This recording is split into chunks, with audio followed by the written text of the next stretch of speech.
myself in a mess with some homemade paper. I should do that. So then you move on, and then you have this mess over here, and then you come back. Just kind of go by the seat of my pants and just find the inspiration as I'm going. Hello. Hello. Good Are you afternoon. are you having a good day? Not bad. Rainy? Not bad. It's actually, no, it's not. It's very beautiful and sunny. I went on a long walk right before we did this, and all the leaves are so pretty. And we went around and looked at everyone's Halloween decorations that have went out this past week. All of our neighbors. So that was fun. And I even put a little bit of decor up myself last Oh, night. fun. You can be Yeah. proud. Not really. We got lots of people go so crazy sometimes with Halloween. I find actually people go more crazy with Halloween here than they do Christmas. It's just wild, some of the decorations. I think because it's fun, because Yeah. it's spooky and you can do kind of weird stuff, and so people get excited. Where maybe Christmas is a little more traditional, and you're like, oh, I'm just gonna put my Santa and reindeer up. But Yeah. like Halloween, you can have people like crawling out of the grass. Yeah. And we drove by one house today. We had to do a little bit of a road trip, and someone had, those great big huge skeletons from home. I think they're Home Depot. Yeah, they're like 12 feet tall. They had 3 of them in their front yard. That's hilarious. There's actually someone down the road from us that has I think it's like larger than 12 feet tall though, because it's huge. Mhm. But they put it up at Halloween, so it's like part of their spooky decor. But then they keep it up all season, and then they put a Santa hat on it for Christmas. Oh, well, that's So good. it's That's a like a good way of Santa using skeleton. yeah, that's a good way of using it over and over again. We're actually heading to Keenan and Jesse's on Oh, you Halloween night. are? Yeah, for Halloween night. So that's my son and daughter-in-law and see my little granddaughter to go trick-or-treating with them. But they do Halloween big. Like she's got Yeah, her their house front looks porch. good. Yeah, she's got her front porch filled. So we're looking forward to that. That'll be Do fun. you want to know the extent of my Halloween decor that I did? A pumpkin. Multiple pumpkins. Okay, that's good. I bought multiple pumpkins and put them. You know how I have that massive tree in our front yard? Yes. So I like put them in front of the tree so that people could see them. Yeah. And then I went to the store and they're like these ghosts, like floating ghosts. So Yeah. I got a couple of those and some skeletons, and I just like hung them from the tree. Oh, well, that's cute though. That's good. You don't need to go It overboard. actually, no, it turned out better than I thought. And Yeah. I was kind of thinking, okay, this is our first year that I've really decorated for Halloween in any way Yeah. because we've been in an apartment for so long. Yeah. And I was like, okay, so you start with a little, and then like next year I'll get a little more, and then the year after that I get a little more, and then it takes like 4 or 5 years to really get your decor going. Yeah, it does. That's good. And you can always pick lots of stuff up at the thrift store for Halloween. After Halloween, pick it up when it's on sale That's and then true. tuck it away for next year. Yeah, I should do that actually. Yeah. Just because people will buy stuff and just get rid of it, Yeah. and then I can think about what I want to do for Yeah, next just year. get a Rubbermaid tote. I'm sure you have one in the garage already and just label it Halloween and pick stuff up after the fact and then you have it for next year. And you Yeah. forget. So next year when you open it, it's like, surprise. Oh, I have all this Halloween decor. Exactly right. Yeah. Yeah. Well, So and we're not gonna go trick or treating because he's too young, and yeah. but I actually asked around because we were not here on Halloween last year, so I didn't know how many kids would come. And they said it was mixed. They said like one year there was 2 to 3 kids, but then another year there was 50 plus. Oh, So so you don't I'm know. well, I'm wondering if it also depends on the weather. Like if it's pouring rain, Yeah. you're not gonna get a lot of And I think people. a lot of communities now around here, anyways, they're doing them at like the town hall or like at the shopping Mm, mall. They're doing like trunk trick or treating. So the kids aren't doing so much of walking around subdivisions. They're just going to one place and they're doing all the trick or treating there. So, but yeah, it'll be fun, even if you get a few kids. yeah, we'll see. We're just gonna sit outside our door and have him in his little Halloween costume, and hopefully we'll get a couple kids to hand out candy, but it Yeah. should be fun. Good. Good, good. Mm-hmm. Yeah, anything else new and updated in your Um, life? I don't think so. We just had quite an ordeal with James, my husband, What? Kirsten's stepdad. Well, I don't know if I touched it on another one. He's decided that he wanted to get contacts. Right. So his fingers are massive. He's trying to figure out how to put these contacts in. And I'm like, why? Why did you? Because his eyes aren't even all that. I think his prescription is like 0.5. Like it's not even bad. But he decided that he needed contacts because he didn't want to take his glasses on and off. So he's got them and he's trying to figure out how to put them on and take them off and put them on. Well, he put them on yesterday and he's like, not sure if I've got it on right. And I'm like, I can't see because my eyes aren't all that great. I can't see. And he says, I think the contact's in. I'm not sure if I got it out. And I'm like, I don't see anything. It's probably fine. Don't worry about it. So he got up this morning and his eyes bugging him and he's rubbing it and it's getting red and he's putting drops in it. And he said, I don't know. I guess when I took that contact out, it must have gotten like irritated or something. And we're doing our running around today and we're driving home. And I see him fiddling with his eye. And then he pulls out this contact Ah. lens and it had gotten up underneath his Oh. eyelid and it had folded in half. Ew. And Oh. and that's what was bugging him. So he slept with that in his eye And he all slept night? with it in his eye last night. And I'm like, dude, are you ready? You're not quite ready for that whole contact lens life. We're Let not ready for that we're yet. not ready for that stage yet. So let's just put them aside for a few days. Let's just go back to wearing glasses when you need them. And we'll maybe go to that point. Maybe next week we'll have the conversation about it because I said if like you put them in and you can't get them out and you're losing them, you're not quite ready for that adventure yet. So, No, I saw a post once of someone who that exact same thing happened where they were putting their contacts in yeah. and forgetting that they had them in, Yeah. and she had, I wanna say, like, dozens of contacts in her eye, Well, and it that's was just like, yeah. ugh. That's just anyway. So we did get it out. We did find it. That's why his eye was getting it. And this is only the second time that he's used it. So it's a process to get used to them and practicing. But It's yeah, like so parenting, like, a 12-year-old who's getting new contact lenses. it was bad. Yeah. And I'm like, we're not quite there yet. Yeah. Let's just like wear the glasses for the next week and then we'll go to that adventure maybe next week again. But why does he all of a sudden think that he needs contacts? It is kind of a pain when he's working and taking them because he only needs them up close. So up and he's taking his glasses on and off all the time. Mm, I don't mhm. really know, but it has been a big adventure of trying to figure out how to use these and we'll get through it. Well, keep me updated on if you're able to successfully parent him to put his contacts in. That's it. Yeah. Oh So, my goodness. That's okay. So, what do you want crazy. to chat about today about our upcycled life? I think that we should talk about how the process of a video gets made. And I want to talk to you more about your kind of flow of work and how you get ideas and your process of doing your crafts, and how you kind of see something and come up with an idea. Because I know that I work with you, but I'm not really, because we live so far away, I'm not necessarily in on that part of the job where you're coming up with the ideas and you're searching for new things to make, or you find something and it sparks inspiration. I'm not really involved in that, so Right. I don't know a lot about that. So I'm interested, and I'm sure everyone else is interested to hear that.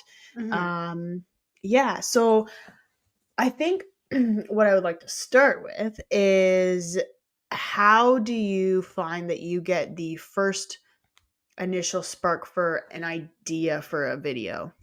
So, how it usually starts, and I'll explain my channel a little bit and the way that I've set it up. So, my channel has kind of gotten a section of upcycled and thrifted projects that I've done. And then it has the technique side of it, where I have how to do different types of clay projects, or how to make clay, or how to make different types of paint, or how to um, make stencil paste. So what you can do now on my channel is you can see a project that I've made and I've taken one of these techniques and I've done that on the project, and then you can take both of those videos and put them together and do it yourself. So that's what I've kind of tried to do with my channel, is have it as a learning channel, but also an inspiration channel. So that's where I start. Right. And that's kind of nice for people watching as well, because if you're watching, you maybe find something in a thrift store and upcycling it, and it's kind of just a quick overview of what you've done. But they're like, well, wait. You're talking about this type of paint that you used. How do you make that paint? Right. Well, then you also have that content as well. That's right. So when I'm picking up, if I'm at the thrift store and I found a really nice end stand, like bedside table or something like that, Mhm. and I see the potential in it, then I can bring it back and I'll start to upcycle it, and I'll be using my homemade chalk paint. Well, instead of every video showing you, okay, here's how I make my homemade chalk paint, and now here's how I do my project, what I do is I will just start off with, I'm using my homemade chalk paint, but I have this video that you can go back and watch how I make it, make your batch, and then come back and maybe you can find some inspiration from how I'm using it. So that's what I try to do for the process in the beginning with my channel. Right. And when you find something, do you kind of have a are you always like kind of stuck to a particular style, or do you go like are you looking at something based on what you find, and this one might be more modern, this one might be more farmhouse, and then how does that tie into like your different techniques that you have as well? So I find as my channel's growing, I my style has kind of changed a little bit. When I first started, I was very farmhouse, very distressed, very like, I did a lot of my salt wash paint technique on Mm, my pieces, which would show through like 3 or 4 different layers of paint colors. So almost like you would find something in an old farmhouse that's had multiple layers of paint on it. I was trying to replicate that look with the salt wash paint technique. So that was yeah. kind of where my style started, was that very antique look on a modern piece of furniture to make it look old.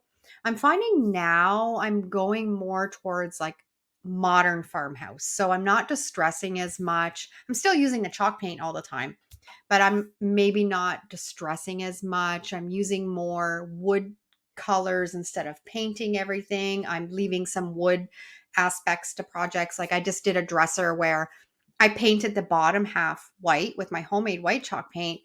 I didn't distress it at all, but then I refinished the top and left it the wood color. Oh, I And it kind was of here like to that actually, that actually. one just went up last week. That was a really nice. It was like I turned it into an end table beside our bed. So I think that's not really like true farmhouse. It's more like modern farmhouse that I've kind of done with that. But yeah, I don't know. And it really, I go into a thrift store and I don't sometimes even know what I'm really looking for. I just have something that will catch my eye and I'm like, "Oh, I think I can do something with that. I think I can." And even before I even start working on it, a lot of times I'm sanding it down or I'm prepping it and I still don't know what I'm going to do with it. I just kind of go by the seat of my pants and just find the inspiration as I'm going. And usually I love the way that it turns out. And is there anything that you look to when you're kind of stumped on something? Like you said, you're sanding it down and you're not really sure what you're gonna do. If you're stuck, like where do you go to find inspiration if you don't know right away what you're gonna make? 100% Pinterest. Yeah. I love Pinterest and I have my whole Pinterest account is full of inspiration of different things that I've found, and might not be that exact project, but it's like that look that I'm trying to find. So, yeah, that's my main go-to, is to go to Pinterest, find some inspiration. I'll just go and I'll type in vintage nightstand, upcycle, and you're gonna find something.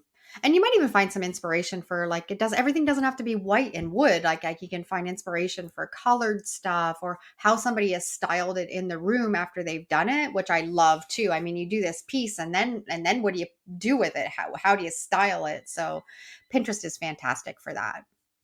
Yeah. And I think decor is turning in a way away from that super white. modern look and this very rustic farmhouse as well, where people are incorporating a lot more color into their decor, and I know I am as well. Like, I really like kind of like the greens and the yellows, like muted green and yellow, but Yeah. even myself, I'm kind of turning more towards that. And it also makes it more fun, I think, because then you can be a lot more personal with your decor when you're doing that.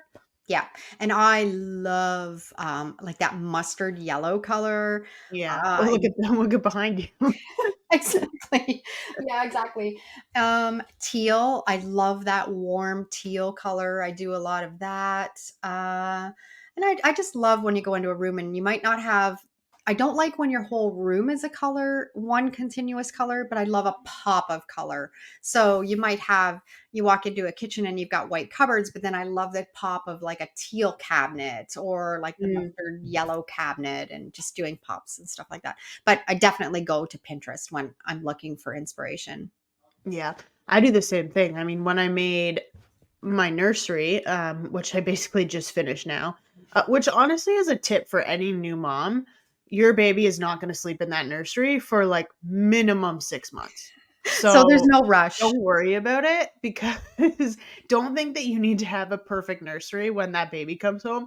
Our nursery had a futon in it that people were sleeping on, and that was basically it. And Bodhi was in your bedroom.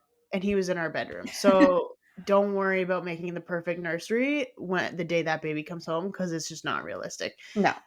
But that being said, I just basically finished our nursery. And also, it's helpful because now that he's 9 months and he's actually sleeping in it and it's going to be his room, Yeah. you know more of what you need to have in that room. So it's And actually helpful to wait. yeah, and you know more of his personality and then you can, spin that into the room too. And Yeah, and I had this whole idea for the nursery where, when we moved into the house, because we live in a beach town, a beachy, it's right on the ocean, so in our house, you can see it's kind of like that blue-gray, so it lends itself to kind of that, what was the like boho beach is like yeah, what I was putting into Pinterest when we moved into our house. yeah.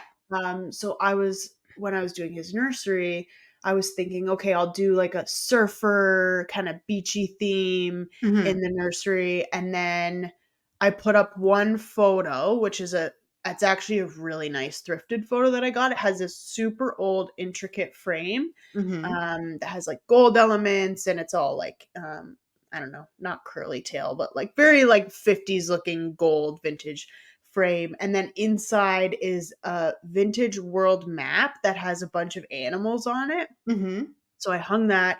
And then my husband found this massive antler when he was in Wyoming. And I want to say it's an elk, maybe. I don't know. It's like, Caribou, elk, I think yeah. anyways, it's huge. So I put that above the picture. So I'm like, oh, these are like kind of cute for nursery. And immediately my whole nursery vibe changed from that boho surfer to like forest. Yeah. So now his whole nursery, it's actually really cute. I got all Yeah. these like stickers that are like pine tree forest with animals like bears and deer and whatever. And so it's very Pacific Northwest, but it totally changed. And then how I kind of found a lot of the inspiration for that was Pinterest. I went on and Yeah. just did like woodland nursery ideas and like everything came up. So Yeah, no, it's yeah, fantastic. If you're looking for inspiration for anything, yeah, that's the best place to go for that kind of stuff. for sure. Yeah. And are when you are doing a new project or a new idea, are you thinking more about what people you think want to see? Or are you thinking more about your own personal style? Or are you kind of doing a little bit of both? Um, I think what I'm doing is what people would probably want to learn and want to see. I find that with YouTube, what you have to do is you have to think about what people are going to put in that search bar and Mm, what they're going to want to watch. So that's what I actually base a lot of my videos around is if I'm going to YouTube and I want to upcycle a wooden rocking chair, then that's what I'm going to base my title and my project around is how to upcycle a wooden rocking chair. yeah. And that I find then people are going to go, they're going to search for that type of project, and then it's going to be more helpful for somebody. That you want to make sure that your videos are being helpful and they're searchable for what people are wanting to do. Yeah, and then you kind of wanna marry the idea of something that you really like and you really enjoy doing, but also something that people are also interested in. Yeah, Um, exactly. Yeah. Because if you find some, I can't even think of something right now, but some wild upcycle that's very, very specific that Yeah. no one else has done before, well, it's probably a really cool project, but everyone's like, "Well, this is great," but I'm it never has going to no. find yeah, I'm never going to find this at the thrift store. It's not even relevant to something that I could even do or find, so I'm probably not interested in that. So, yeah. Yeah, especially when most people that are watching you, I almost think of our upcycled life as like a teaching channel as opposed Yeah. to more entertainment Yeah. because people are coming on and saying, "Oh, I tried your image transfer technique," or "I tried your to make a big wooden sign like the one that I saw with some of your graphics." Like you do get a lot of comments of people saying they have tried your techniques, and I mean, they're kind of tried and true at this point. Like a lot of people are using them. Yeah, exactly, and that's what I'm trying you're right, my channel is probably number 1 more of a teaching channel than number 2 being thrifted and upcycled projects, where I still put that spin on it, teaching you even within that video. So, and I mean, I've been crafting and I've been upcycling and thrifting for years and years, so all of these techniques that I'm teaching or I'm showing you, I have done for years and years, and I know that if you're looking for something that you want to DIY yourself, be it a paint recipe or a technique, um, I've tried it. I know which is going to work the best for you. If you have not tried any of these, I'm giving you the shortcut. Don't try to do it this way, or this way, because I've done it 15 times. It doesn't work as well. Do it this way. And and that's nice for me to be able to share that too, because number one, it's saving people time and energy and money. Yeah. And that's huge because I feel in a lot of crafting spaces, not even in this, particular, maybe more home decor thrifted style, you can get caught up in buying a lot of stuff Yeah. and you can get marketed a lot of stuff that you don't necessarily need. And there is a lot of ways that you can go around that and do it yourself, truly do it yourself, like make your own ingredients, make your own paint, Yeah. and you don't have to spend a lot of money because it's a huge barrier for a lot of people. And at the end of the day, anything that's like crafting or artistic or doing like a hobby, it's something that you want to bring joy to yourself and the people around you. You can give them gifts or something. And if that's costing you a lot of money and causing you stress, then why are you doing it? So Yeah, and anything that I have done from the beginning on my channel, I can't think of any video I've ever done that would cost a lot of money to do. I I don't can't think I can't think of anything. no, like there's nothing on my channel that you would have to go out and spend all kinds of money on um to upcycle. Everything that I'm showing my followers is going to be the best budget way to create home decor or a crafting project that you can do easily and not break the bank. I think the only thing I could think of, and this would be if this was something that you specifically wanted to do, would just to be have the printer that you can use. Yeah. So yes, and that's more specific to I do and if you're But just that's kind of one thing that's one out of thing. everything. Yeah. And I mean, if you're just joining my channel here or you've just found my podcast, I have a lot of tutorials on image transfer Yeah. and how to do that again on a budget. And the main requirement for that works the best as to have a laser printer. You Mhm. can get away with an inkjet printer, but the laser printer does work the best. And I teach a lot of techniques on how to do sign making and the little shelf sitters. Like if I do a lot of if you want to make some side money, how to create the little shelf sitters, and that is something that you would have to have an investment of a laser printer to do that to best and do it the most quick, most efficient way. But then again, if you're starting a little business and you need to pick up a laser printer, an investment of, I've seen them for $199. Yeah. So if that's going to be the base of your business is this laser printer, it's not too bad to have to invest $200 into your business to make these little signs or make these bigger signs and do them well, and then have a business with it. Yeah, and that's what I mean, like, that would be the only thing that I can think of right now that you would absolutely that would be the largest ticket price point, and Yeah. everything else is so budget friendly, and another thing that I find is because you're going to the thrift store and you're picking up, furniture there, well, a lot of the time, you're picking up furniture at the thrift store that was maybe built in, 60s, 70s, 80s. Well, furniture was built a lot better back then. So, Oh, it's yeah. better quality. 100% the furniture is made better then. And a lot of times, if it's looking, a lot of times just to make it better, you're just needing to tighten up a few screws here and there or Yeah. nuts and bolts, and you've got a way better quality piece of furniture and at a fraction of the price, and you're not buying crap pressboard stuff that is not Yeah. is not going to stand up to time. So yeah, like I find that when I'm outsourcing and looking for that kind of stuff, I want to be able to show something like I've picked up an older chair, but how you can refinish it, if you just want to refinish the wood and put some stain on it, how you can create that. I've got a project right now. Actually, I found a little rocking chair, and I had a video about 2 years ago that did really, really well on how to paint fabric.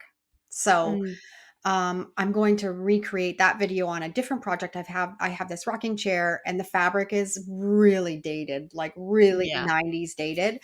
And I'm going to paint the fabric and I'm going to refinish the wood on it. So I'm going to do that whole step by step process. The chair was $12, and Yeah. you need a little bit of latex paint and a little bit of fabric softener, and you can recreate this whole chair into a modern piece that you would probably pay $200 for.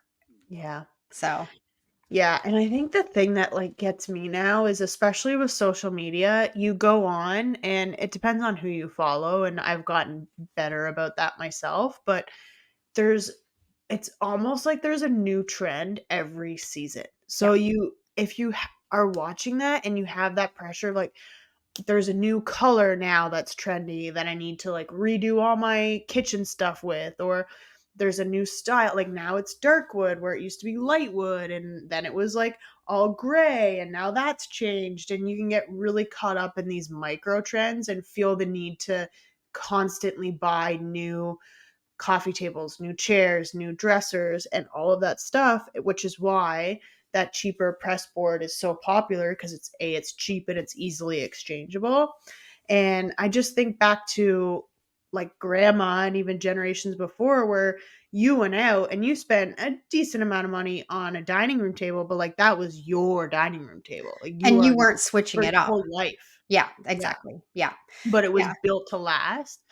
And it was very, very good quality. But now with you can kind of have I see the best of both worlds with that because if you know all of these techniques, then you can have something that's really, really good quality and still update it when you want to update it, but it's done in a budget way because you know how to do that yourself.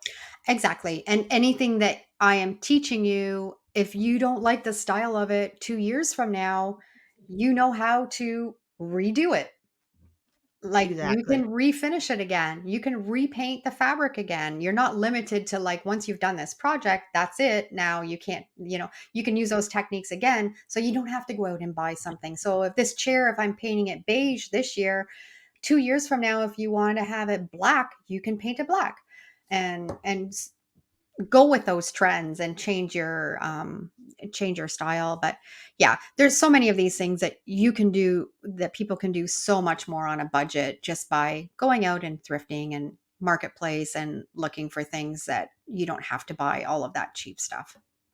Yeah, and it's hard. Like I get it. Like it's some people just don't have time and so it's hard when all of these things are being thrown at you that, oh, this looks really nice. And, for $150, I can get a new dresser. And I've done that 100% for sure. like I have dressers and stuff in here that I bought on off Amazon and stuff like that. But they're just there is a better way, and it's a better way for the environment, and it's a better way for just, the whole shopping cycle, and not feeling that pressure of having to update your decor and spending all of this money all the time. Yeah, the only thing that you have to kind of be is you just have to be a little bit patient because it's not Yeah. something like you might not go out that first you have something in mind that you want to buy. You might not go out that first time and find that piece that first time, but just be patient and just maybe the second time or the third time that you're out shopping, you're going to find that piece instead of I find so many of us are like, "Oh, I need this." And then we're on Amazon, we're ordering it, and we're not just taking the time to just let's just go and see at the thrift store. Let's check out Marketplace. And it might not be here tomorrow, but maybe, next week we can find it. And I know a lot of times there's been pieces where I've looked and I haven't found it. It's just not, and then you can go and look at another option of going to Amazon or going to a furniture store and finding something brand new. But I think it's always really good to like exhaust those, steps at the thrift store first. Yeah. Yeah, for sure. And sometimes you go and you don't realize that you're looking for something that shows up and you're like, that is perfect for that Yep. little corner that I didn't even think about what I was gonna buy. So Yep.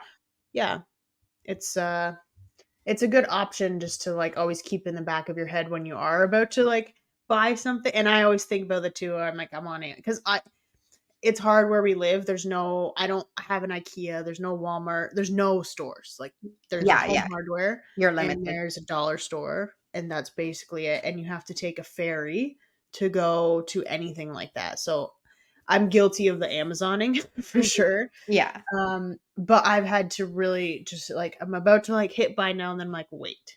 Yeah. A, do I need this? And B, if I do, just like maybe I can go into the city next week and find something that is a little bit better for what I need and not as much money. Yeah. And the nice thing about my channel is if you have found something at the thrift store and you want to upcycle it, you're going to find a tutorial on my channel for pretty much any technique that you would want to do to upcycle that. And I'm going to be able to like take you step by step on how to do that on a budget and have it looking beautiful when you're done.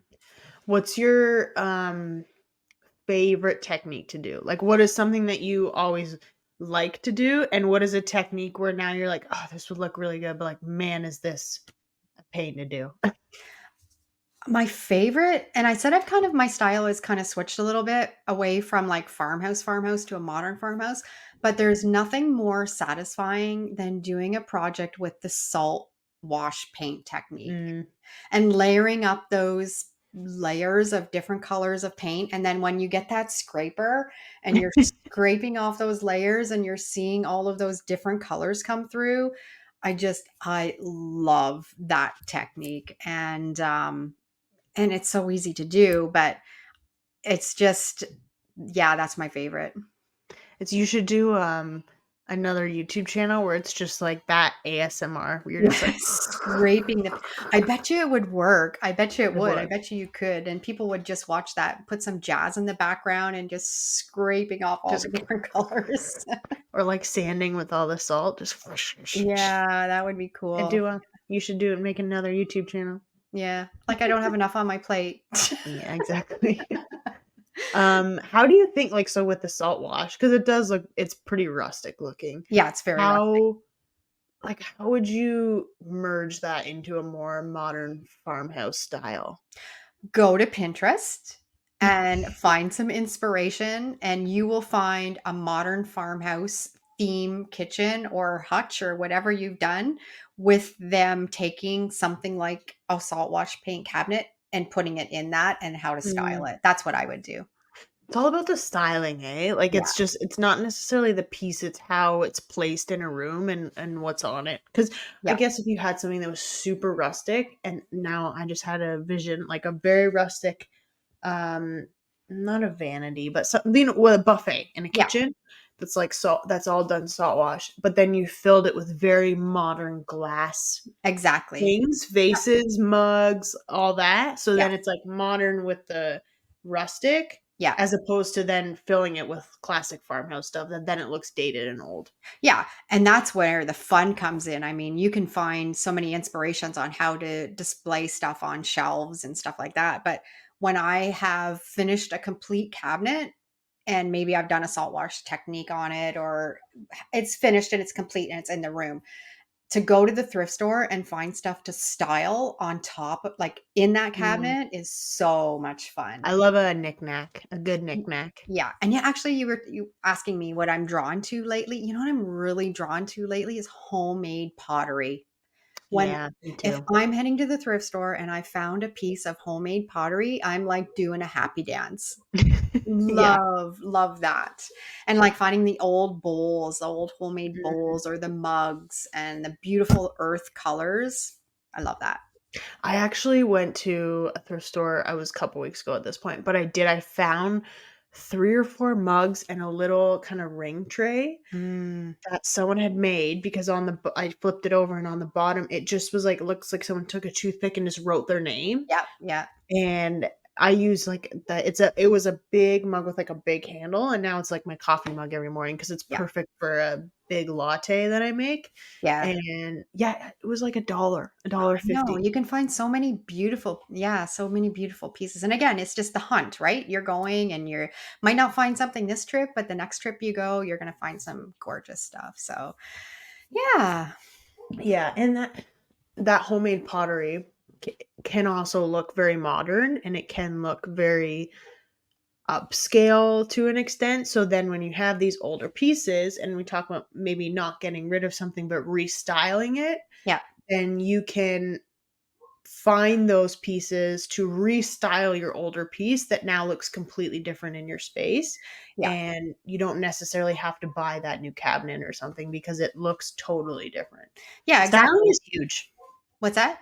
Styling is huge, how Huge. you style something. Yeah, it's really huge, and as you're talking about that, and I'm thinking a lot of people, maybe they can't find pottery. I actually have tutorials on my channel too, how to take a vase and make it look like an old piece of pottery, whether it's like with sawdust paint or baking soda. Baking soda paint is fantastic. If you've got a vase and you want to make it look like an old piece of pottery, fantastic recipe. So there's so many ways. If you're thrifting and you can't find stuff, then you can make something that's going to look like it. Yeah, and maybe you were thinking about getting rid of that vase because it Yeah. had an ugly pattern on it or something, and now you're thinking, "Oh, I can use the," and I actually really like those, the baking soda paint. What is that, like, kinda rustic what's that called? The rustic, red Terracotta. Yeah, terracotta. terracotta. Yeah. Like, I really like that, and I think that that looks instantly elevated when you do it, So, and yeah, and I've seen people do, so they do the baking soda, or I have done the baking soda paint recipe on like a plant pot. And then what you can do is you can take some Mod Podge, or I've actually seen people use spray adhesive or hairspray. So you let your baking soda paint dry, and then you give it a light coat of either hairspray or, like I said, the spray adhesive, or even a little bit of Mod Podge, and you sprinkle flour on it. And then oh, it gives that look of, you know how when you find clay pots and it has that oxidized look, that white mm. kind of look, and that's how you can recreate that too. So spray a little bit of hairspray on it, sprinkle the flour in it, and you're gonna get that look. Whoa, you can do anything. You can do anything. I And know. I would never think about back when you were crafting, like, in the '90s and early 2000s. Mhm. Where did you get ideas then? Because you didn't have YouTube. No, but you know what we did have was magazines. That was Mm. a big inspiration. I remember back in the '90s, it was called the Country Sampler, and we Oh, I would actually remember you those, remember like, those seeing laying those. around? I Yeah. know, and we would wait, like, I think there was one that came out every month, and we would wait, like, I would wait for that to come out, and then you'd just go through it with a fine tooth comb and you'd see how they had styled the room, and then you would go, and we still went thrifting and did stuff like that, but that's where a lot of the inspiration Mhm. came from, was magazines. So what was your style back then? Oh, 90s. Remember the borders, the wallpaper borders? Yes. In, Yeah. like, the middle of the In wall. the middle of the wall, like Made no randomly, like sense. a Yeah. border in the middle of the wall. A lot And of dusty burgundy everywhere. yeah, a lot of dusty rose. Yeah. It, and a lot of that's coming back in style. You're seeing a lot of that 90s stuff coming back and the Like, colors. what's coming back? Just the That color? dusty rose color. Oh, yeah, that's true. Yeah, that's coming back. That was huge. And I remember like the big thing was like the wallpaper borders, but also like full wallpaper. Like like not just a focal wall, like all the walls in a room had wallpaper on them. Yeah, remember taking that wallpaper off? That's why no one did it for a while. That was I remember our one house where we had put up it was like a sunflower wallpaper, wasn't it? Oh, I'm remembering this now. Yeah, Grandpa Ken's house. And we had Oh, yes, yeah, yes. and it was in the kitchen, and it was like a half wallpaper and then a border, and I scraped we were trying to take it down because it had gotten dated, and I scraped and scraped to try to get off. I tried the fabric softener trick, I tried the steaming trick. I was weeks trying to get that wallpaper off. Yeah, and then you're like, "No more wallpaper ever again." No, and now I'm back into the wallpaper. I like a nice focal wall with wallpaper. But it's different because now they have that wallpaper that just sticks, like, you can just and Peel and it stick. peels right off, yeah, Yeah, you're like not that wallpaper we were like, using. gluing the wallpaper to your wall. Yeah, we were putting it through the tray, through the wallpaper paste, and then yeah, it was nasty.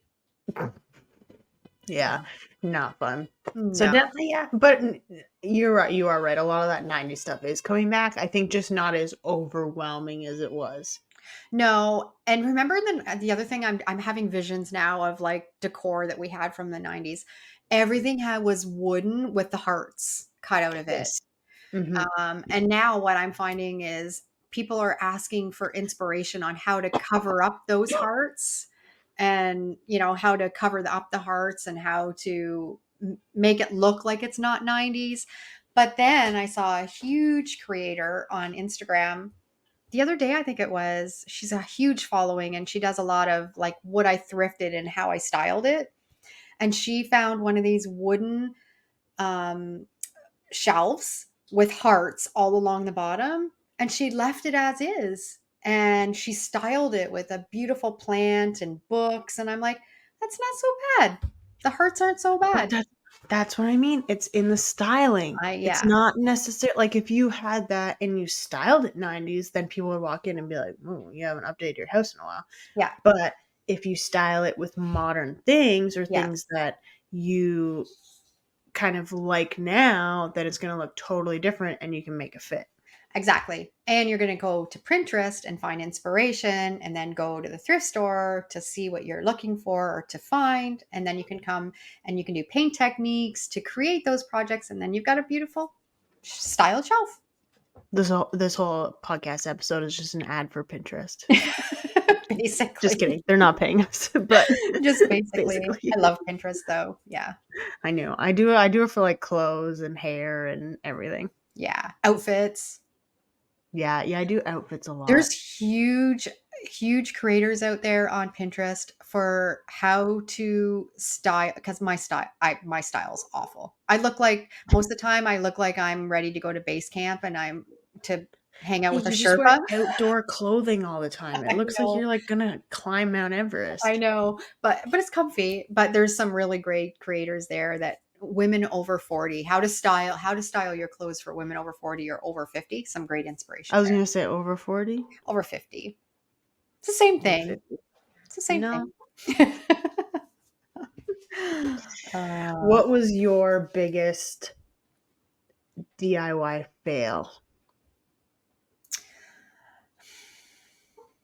I can't actually really think of a huge fail because usually I know halfway through the project that I don't like the way that it's looking and I just turn it and just put a different spin on it. So I can't really think of anything where I would have the only thing I can think of is if maybe like I've painted some glass jars or something and I don't like the color of them afterwards and then I just soak them, take the paint off and start again.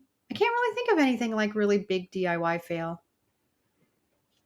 It's Can a you big, think of like, any that I've cab told you? yeah, like, a big, like, cabinet is coming to my mind that ended up, like, not. I don't know. I can't think of the exact one that it would have been. Yeah, I don't know. And it would all probably honestly just be like the paint color was like horrid and like we're going back Yeah. to like square one and we're gonna pick a different paint. Actually, I'll tell you, I do have a fail. I do have a fail. I knew there was 100%. gonna be one. And and it's in a video.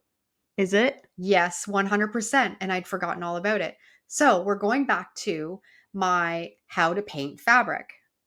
Mhm. And I have a kitchen table and chairs at the log cabin. And the chair pads were beige, and I wanted to paint them so they kind of look like a tan color, like almost like a leather color. So I started the video. I love my fabric, how to paint fabric technique. It's amazing. And if you haven't, you'll have to watch this video afterwards because now you'll be intrigued on what happened. So I had this oops paint that I picked up and I turned it into the fabric paint. And it Wait, was what's oops paint? so oops paint. It's like if you go into Home Depot or Lowe's and somebody has mixed a paint and it didn't turn out the right Oh, color, or if somebody has bought a paint, had it mixed, and then they go missing. They don't come back and pick it up, which happens. Then they have this oops section where you can go and you can buy the paint at like a fraction of the cost because it's already mixed and nobody's came to buy it.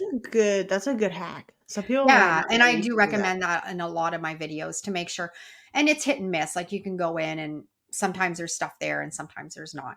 But I had picked up this Oops paint and it was like a terracotta color, and I'm like, "It's kinda looks like a leather color. I think it's yeah, that'll be good. We'll do the video. I'm gonna paint this fabric on the chairs, to match better in the decor." So, I started painting it and I got the first coat on and I'm like, "This is bad. This is, like, really bad. It's orange. It Oh, looks no. like pumpkin." And I'm like, Oh, "I'm no. halfway through this video. How in the heck am I gonna pull this off now? Because everybody's gonna go into my comments and like, 'What are you doing with these orange cushions on your chair?'" So, I went ahead, I painted all 4 cushions in the orange because now you have to, because Yeah. they all have to be consistent in color, Mhm. even if you're gonna change them. So I just said in the video, I'm like, "Okay, guys, this went real bad. This is orange is horrible. We're not going to stick with this.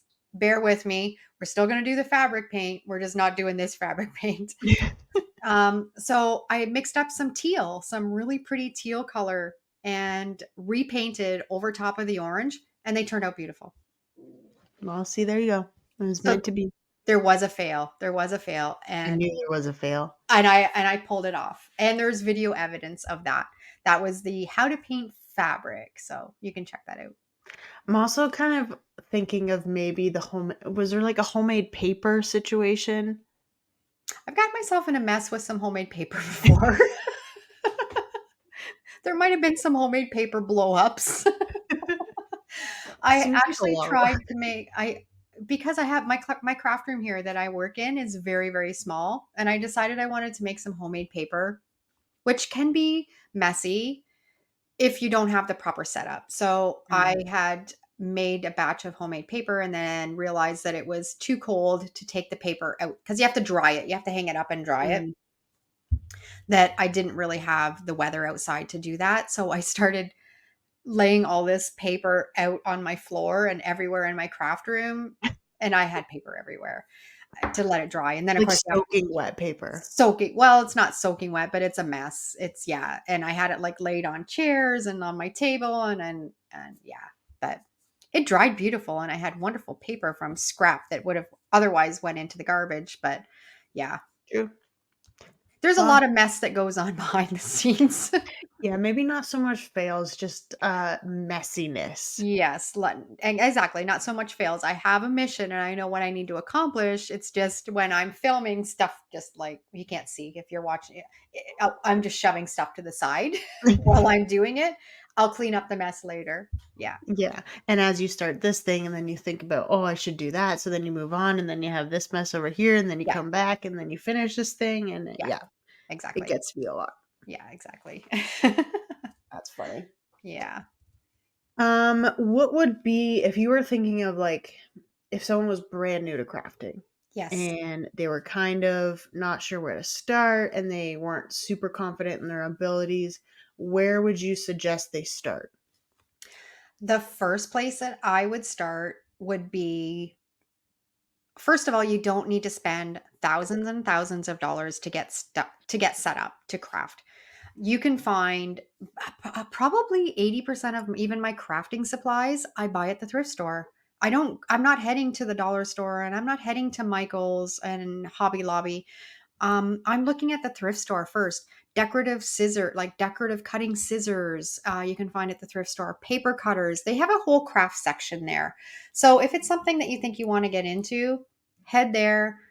See if you can find your core products to do that kind of stuff there first. And then if you can't, then of course you can go and you can find, cheaper stuff. The cheapest place is to go to the dollar store, buy little things of acrylic paint or little paint brushes. But a lot of times you can find stuff at the thrift store.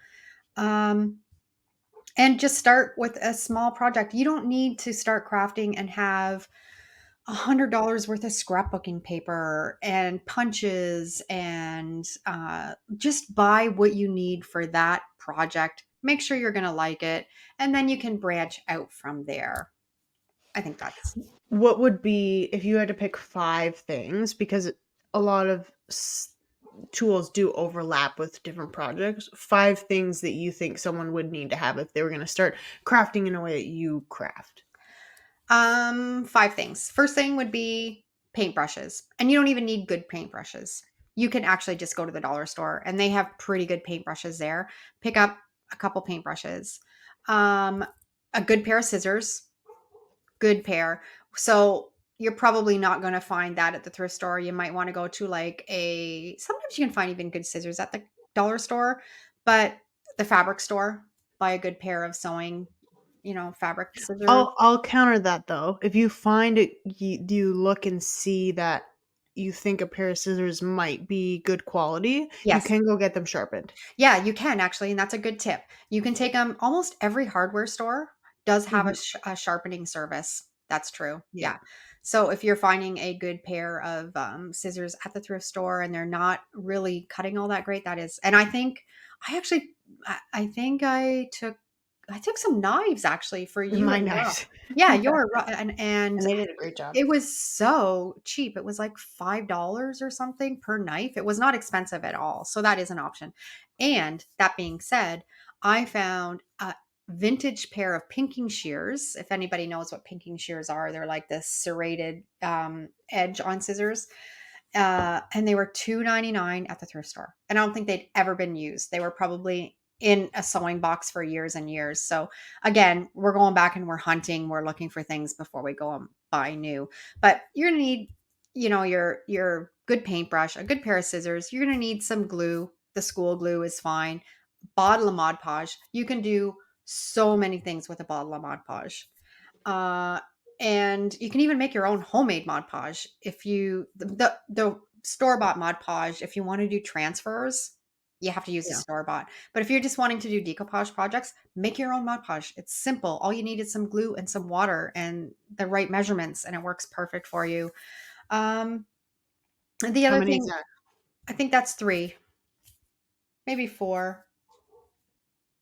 I mean, you can always add a scrapbooking paper. Scrapbooking paper is nice to have if you're doing paper Yeah. projects. And again, go to the thrift store. Every time I go, there's scrapbooking paper there. And modern. You don't even if it isn't really really modern, they're beautiful papers. You don't need to go and buy brand new books of, brand new scrapbooking paper. You can find lots at the thrift store. Um and the other thing is a paper cutter. That's handy too, Mhm. like that you can slide and cut the paper. But then again, that's not really, you can just use it with scissors. A printer. You got to have a printer. Yeah. Yeah. And that would be your biggest expense, is getting a printer to Well, go. that's a pretty good start off list. Like if you're someone who's like, I want to maybe start trying to do some stuff on my own. That's a pretty good Yeah. starting point. Yeah, I think so. I don't know if I got to 5 or not. And I'm kind of looking around as I'm telling you. And as I'm looking, everything that I've purchased is basically stuff I found at the thrift store, and I've created a Yeah. whole business with it. So, you don't need to spend that, you don't need to spend hundreds of dollars on at Temu or the dollar store, and like you don't have to have this built up library of all this stuff first. Just pick a project, buy the little things that you need for it. If you like it, then go on to the next project. Yeah. And I think the main point of it is that at the end of the day, with anything that you do, it should be fun. Like you Yeah. should have fun doing it. It should be Yeah. something that is an escape that, after work you go and do, and you can spend a couple hours, you can zone out, put a podcast on, put our podcast on while you craft and make things that you like to make, do things that you like to do, and it should be something that is an outlet for your creativity, and it doesn't have to be stressful. It shouldn't be stressful. And if it is stressful, then you're not doing it right. Yeah, and you know what? I have that problem because I feel like everything needs to be perfect. And even when I'm doing a puzzle, which sometimes is like my stress relief if I have a big puzzle out, well, now I'm trying to, I've set a date that I need to have the puzzle done. And if I don't get the puzzle done by that date, then I failed. So it's Yeah. hard No. sometimes to do that. No. And yeah, crafting for me is just that, or upcycling, or even thrifting. I mean, there's nothing more relaxing than I'll just say to James, I'm running away for the day. I stop on the way. I buy a nice coffee. I get a nice latte. I go to the thrift store. I don't even say when I'm going to even be home. And I just go up I go an to the thrift aisle. store, I find some clothes, I get in my car, I drive another 4 hours, I get in a hotel, and you know what? I never see my husband again, and it's great. Yep, happily ever after. No, I mean, you know what I mean? Like it should be a relaxing thing, and you just take your time and just and that's what crafting should be. So, you shouldn't be maxing out credit cards and buying all this stuff because you don't need it. And you know what? If you max out your credit card, there's something called credit counseling. You can find a number. 1-800 craft took over my Fix life. Craft fix my took over credit. my life. Yeah. It's fine. We shouldn't be laughing, but if No, you don't laugh, you'll cry. I know. That's right. No crying here. Just fun stuff. No crying in baseball, there's no crying in crafting. No. No, of course not. No.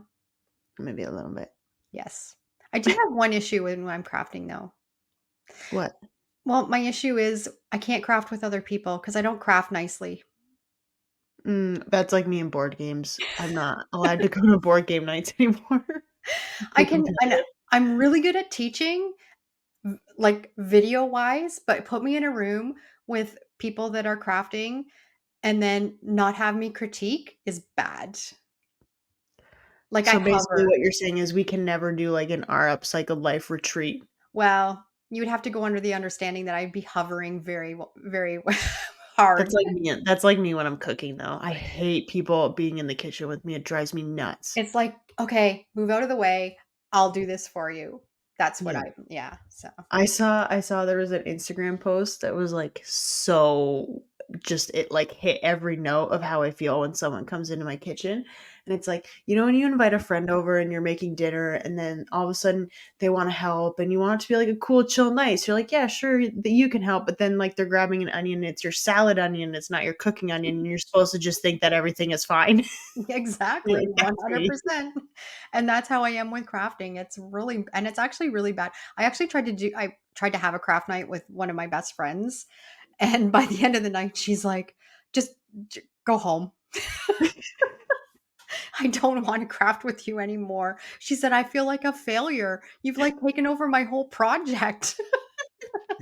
I know it's so now I know where I could have It failed. was all in fun, and we laughed about it, and yeah, but yeah. It is hard though. Like it's hard to set aside what you think that should be happening Yeah. when the process is just it's not the end result, it's the process of getting there. But Exactly, yeah. yeah, it is hard. Yeah, I so do that with Rob too when I cook because I'm like, he if we have a night where he's like, let's just, make something together, which doesn't happen anymore now that we have a baby, but like he'll be doing something and I'll be like, This is so bad. And I'm like, but do you not understand that I want it to taste good? And he's like, it's just about, having the night together. I'm like, no, but I don't want to have a shitty dinner.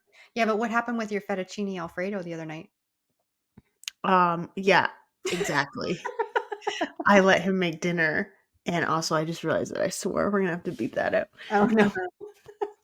But no, so he was making dinner, which we do go back and forth a little bit now because with the baby, it's hard to you don't want to be doing it every night. So some nights he cooks, some nights I cook.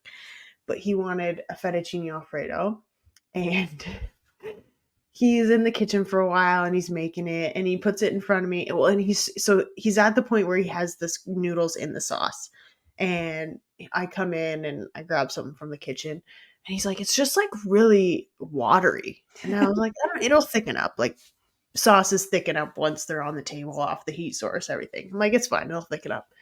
So we get our dinner out and it's in front of me and I'm looking at it and I'm like, immediately, I'm like, is there any Parmesan in here? And he goes, oh. So all it is just noodles and hot cream. That's Oh, the, no. that's the dish. Noodles and hot cream. There's no cheese. There's no salt. There's no pepper. Nothing. So I'm eating noodles and just a cup of hot cream Oh, no. over top. And it Exactly. was so that's why I tend to make dinner more. Yeah, and that's why you have He's to better at other things. He's not better at cooking. That's it. Okay, so that was a good podcast. Yeah, I hopefully people maybe learn some stuff Yeah. about crafting and about your kind of journey. You know what Yeah. I notice in this podcast big time What? is our Canadian accents a lot. Really? Yeah, I don't see, I I'm don't just notice so it. tuned into it now because of like the acting and having to fix stuff because I tend to, when you're in Vancouver, you audition for stuff that's in the US, so you have to change your Canadian accent. Yeah, yeah. And so many about About. Yeah. I guess I don't pay so attention many. to it, but if you're listening and you think we sound very Canadian, then I don't care, we're Canadian. Don't comment that we have weird accents. A. Okay? A. Okay? Okay. That's the one thing maybe as we do more podcasts, people will realize that maybe I'm a little more Yeah. Yeah, I have a hard sassier. time. I have a hard time shaking. I have a big accent. Yeah, mine's went away a little bit since we went to Vancouver, but I can if I'm home for a while, Yeah. it comes It back. Like comes I come back. home and my like people who are from Vancouver will be like, "What's happening with your voice?" Because I'm like, "Yeah, I was just going down the road and I was thinking about having some friends and oh, I know, it's just it's a lot. It's a lot." And they're like, "What? What are you talking about? Like, what is going on?" I'm like, "Oh, I Yeah. was with my mom and my stepdad." I was hanging out with my mom and my brother and yeah. We're just having some beer and maybe thinking about going to the store and Can you grab me yeah, a Timmy's? eh? Can you grab me a Can you grab some Timmy's? cheese? Oh, It's it's not that bad. it's pretty bad. It's It's pretty pretty bad. bad. Like So, it's pretty bad where it's noticeable. Like people notice when I've been home for a while. yeah. Oh, well. Okay. Well, I hope everybody enjoyed this episode. And if you're interested, we have a graphics club over on Patreon. If you want to try out that new laser printer that you're going to grab, you can grab some of my graphics and sign up. It's a monthly subscription. I have a library on my website full of graphics that you can instantly download, craft with right away, and try out some of those crafting techniques. And that link will be down in the description, or you can just Google Our Upcycled Life and find details there. And if you want to listen to more episodes on the podcast, we are uploading the episodes every week to YouTube. And so you will have access to a video and an audio version on YouTube. The podcasts are also available anywhere you listen to podcasts. So just, again, search Our Upcycled Life and they will come up. Perfect. All right. Let's wrap it up. Bye. I love you. Love you Bye. too.